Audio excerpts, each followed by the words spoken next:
ओम शांति। तुम्हें अब इस शरीर को भूल अनासक्त कर्मातीत बन घर चलना है। इसलिए सुकर्म करो, कोई भी विकर्म ना हो, क्योंकि पुराना विकर्मों का खाता खत्म करना है। उसके लिए याद की यत्र है। पुराने खाते को अगर खत्म करना है तो नया खाता नहीं बनाना है। अगर नया खाता बना लिया तो पुराना बढ़ता जाएगा।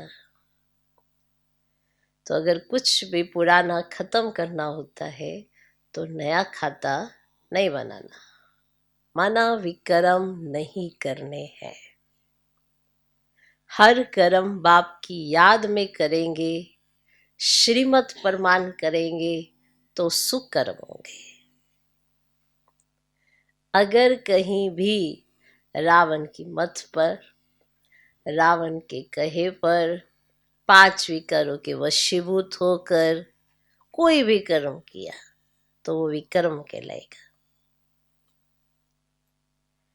इसीलिए पुराना खत्म कर, नया नहीं बनाना है। श्रेष्ठ कर्मों का बनाए लेकिन विकर्मों का नहीं बनाना। और कैसे बने हैं ये भी बाबा ने समझाया है। 5 विकारों के वशीभूत होकर कोई भी कर्म करेंगे वो विकर्म ही है। श्रीमत परमान बाबा की याद में जो कर्म करेंगे वो सुकर्म है, श्रेष्ठ कर्म है। इसलिए हर कर्म से पहले सोचना है, क्या ये श्रीमत परमान है तो करें, नहीं तो फिर से विकर्म बनेंगे। पुराना खत्म नहीं होगा, नया साथ साथ चलेगा तो बोझा लगता ही रहेगा। अब सोचो, पुराना बोझ उतारेंगे तभी तो हल्का फील करेंगे। अगर पुराना बोझ उतारने के साथ साथ नया भी चढ़ाते जाएंगे तो लाइट माइट कैसे फील करेंगे। पुराना उतरेगा, खाता खत्म होगा विकर्मों का, तभी तो लाइट माइट रहेंगे ना। और अगर लाइट माइट अनुभूति नहीं होती है तो माना अभी भी विकर्म हो रहे हैं। कई कहते हैं ना, हम बहुत याद की यात्रा करते हैं फिर भी हल्कापन महसूस नहीं होता है, तो माना साथ साथ कोई ना कोई विकर्म हो रहे हैं, श्रीमत की अवज्ञा हो रही है। इसकी चेकिंग बहुत जरूरी है।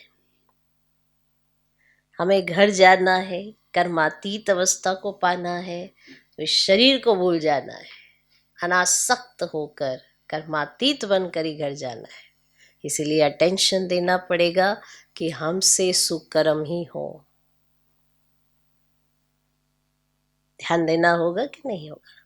तो ध्यान देना पड़ेगा कि कोई भी विकर्म ना हो।